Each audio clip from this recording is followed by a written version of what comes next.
Welcome back. Great to have you with us on Prime Biz. Yesterday we looked at the impact of the drought in the Western Cape on tourism. Tonight we'll ask the question, is property ownership being affected at all? FNB says it's often asked, but the Cape Town has seen a decline in foreign buyers, for example. We're joined by FNB property strategist John Loos. Great to have you with us. Hi Francis. So what's the picture? What are you seeing? Yes, we do an estate agent survey, and amongst them we are seeing a decline there. The estimates a year ago were up above 8% of total buying being foreigner buying, and that's receded down to about 5.5% in the Western Cape. But I don't yet draw the conclusion that that is drought related. What we have to bear in mind is that there was a national slowdown in foreign buying too. In Gauteng, there was also a drop in the Gauteng percentage. The nationwide average also dropped. So I don't think it's really realistic to say that the drought has a major impact yet, I say yet, on foreigner interest. I suspect it has more to do with last year's pretty negative sentiment. If you looked at business confidence, if you looked at the rand, if you looked at consumer confidence, everything was pretty negative up until December. And I think that probably was more a driver of the slowdown last year. Okay, so and we saw the rating downgrades, the uncertainty that you're talking about, often hearkened about. So we can say categorically that is putting foreign investors in property off. Well, I think it did. Now, of course, we start this year, I think, with noticeably improved sentiment. So we haven't done a survey yet. The next quarterly survey of our agents comes in February, and I'm interested to see that because a lot of people saw the party leadership change as a positive, rightly or wrongly. The rand strengthened quite significantly, and that alone can be a sentiment driver, just a rand strengthening.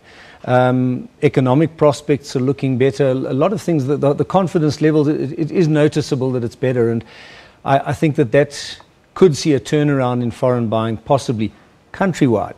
But day zero approaches in the Western Cape, so I'm not so confident of that, because I say up until now I don't conclude that the droughts had a major factor on foreign buying slowdown in the Western Cape.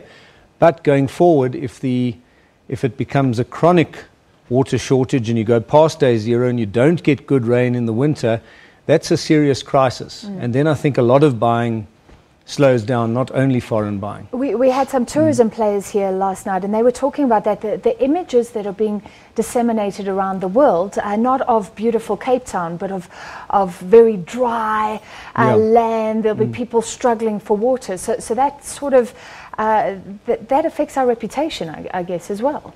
I think it does. Even as a country. Yeah, it's not only the reputation. I mean, a lot of industries depend on water. You know, the tourism industry, I don't think it's nice to be a tourist to go to a place where you can't take a shower or can't have water. Agriculture, it goes without saying, in certain manufacturing sectors, construction sector, there's a lot of sectors that are affected. So depending on how bad it goes, and of course these things can turn very quickly as well. But, you know, if it gets significantly worse and you go past day zero and they really start shutting off a lot of water supply, you know, that can become deeply recessionary for the Western Cape economy.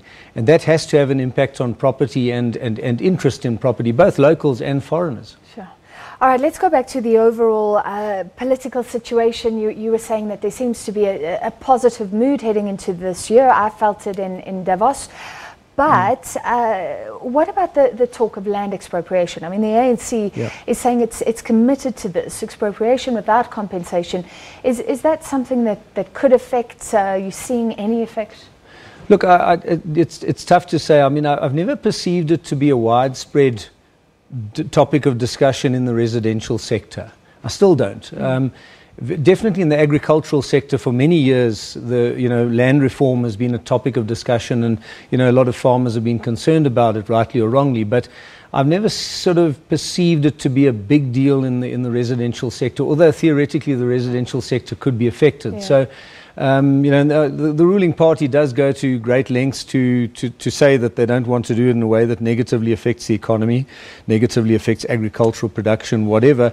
And hopefully they will stick to that view. But as I say, so I'm not of the perception that any foreign buying slowdown in residential property is significantly driven by such talk. There is resentment about foreigners buying up the Atlantic seaboard, you know, locals not being able to afford that land. I've heard people complain about fishermen that used to be able to go there that no longer can. Do you have any comment on that? I mean, is 8% foreign ownership relatively large or not really? Well, yeah, that's foreign buying, and you know, I don't know what the ownership level is as such, but yes, in places like the Atlantic seaboard, my perception is it might be significantly higher. However, I'm not convinced, you know, we like to blame foreigners for a lot of things, but I'm not convinced the Atlantic seaboard would be noticeably different if there weren't many foreigners there. It's been a place where the affluent of South Africa also like to buy property. So yes, it might be, you know, a little bit cheaper, but it certainly, I don't think, would be affordable to the average South African, regardless of whether foreigners or rich South Africans bought there. I think it would be a very similar thing. And there's a lack of land, a lack of space there to develop further. And yes, it's very high value property. You can only have so many properties on the beach, right. basically. And for some reason, the affluent want to live on a slope with no space. I can't understand why myself, but it's what they do to see the sunset, I guess.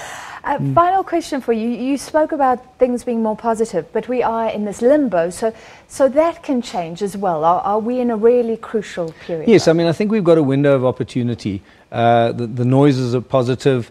Many people, as I say, rightly or wrongly, perceive that the change of leadership in the ruling party was a good thing. Not everybody, but many seem to. Business leaders seem to often see that, and investors. But you know, now it's a case of now there's got to be delivery. So we need to start seeing clear, positive policy change. Policies that are going to fuel economic growth. And, you know, you've got a window of opportunity of maybe half a year or so. By late this year, if nothing has really happened, then the ratings agencies are probably back on our backs, and the sentiment starts turning negative again. So there's an opportunity, but it's got to be, it's not going to be around forever. All right, thank you so much. Great to chat to you as always. Property strategist from FNB, John Loos.